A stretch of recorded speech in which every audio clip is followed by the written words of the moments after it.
Assalamualaikum warahmatullahi wabarakatuh. Saya Berli Sintama dan NPM 5019082, kelas 7F, Prodi Pendidikan Guru Sekolah Dasar. Baiklah, di sini saya akan menyampaikan materi untuk minggu keempat, yaitu ada 3. Yang pertama, menjelaskan penataan ruang kelas. Yang kedua, pengorganisasian murid. Dan yang ketiga, disiplin kelas.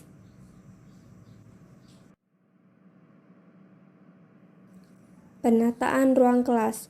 Pada umumnya, bentuk atau model ruang kelas sekolah dasar yaitu persegi, dan sebaiknya guru dapat memperhatikan penempatan di ruang kelas. Apa saja hal-hal yang harus diperhatikan? Nah, yang pertama ada daerah pajangan atau hasil karya siswa. Yang kedua ada kemudahan bergerak. Kemudahan bergerak bagi guru dan murid. Guru dan murid dapat lebih leluasa bergerak dari kelompok ke kelompok yang lain, dari guru ke murid maupun dari murid ke murid. Yang ketiga, ada sinar atau cahaya agar pembelajaran nyaman dilakukan. Pandangan jangan mengarah cahaya matahari atau silau. Yang keempat, panas dan ventilasi. Buatlah kelas senyaman mungkin dan murid jangan duduk di tempat yang langsung kena sinar matahari.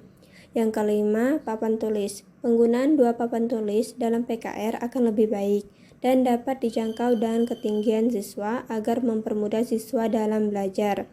Yang keenam, kursi atau bangku. Sebaiknya gunakan kursi yang cukup hanya seorang saja agar siswa lebih nyaman.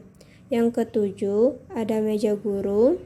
Letakkan meja guru di tempat yang memungkinkan guru dapat memandang seluruh murid di kelas. Dan yang terakhir, sudut aktivitas. Pikirkan sudut aktivitas sehingga murid dapat bekerja dan belajar tanpa mengganggu murid lainnya. Contoh sudut aktivitas yaitu ada sudut membaca, sudut IPA, sudut hasil karya murid, sudut warung-warungan, sudut rumah tangga, gudang, atau tempat penyimpanan peralatan. Yang kedua, ada pengorganisasian murid. Baik kelas rangkap maupun kelas normal, murid harus diorganisasi dan baik.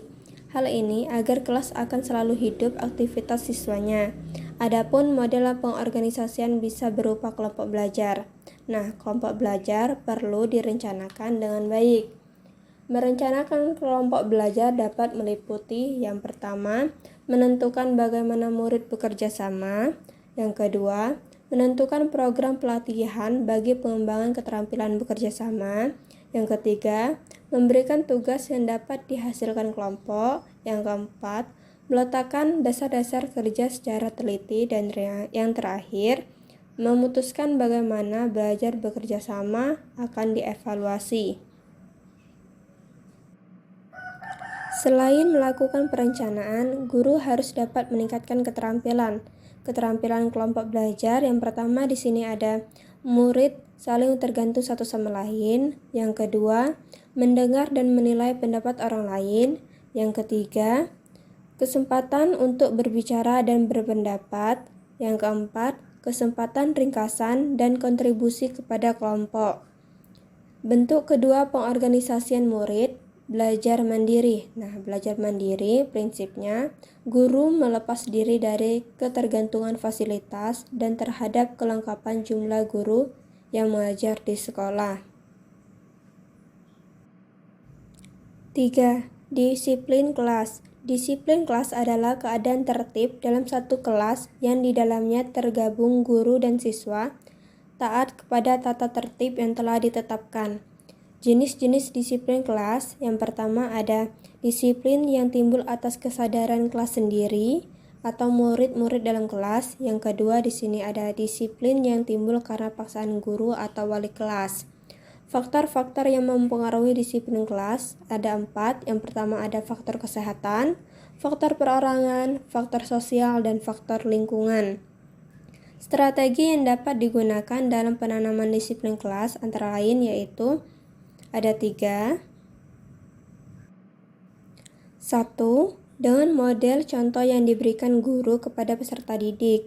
2. Peraturan tata tertib yang fleksibel, nyaman, dan peserta didik tidak tertekan. Dan 3. Pemberian reward atau penghargaan kepada siswa yang berperilaku baik. Baiklah, itulah yang dapat saya sampaikan. Apabila ada kesalahan, saya mohon maaf. Kepada Allah, saya mohon ampun.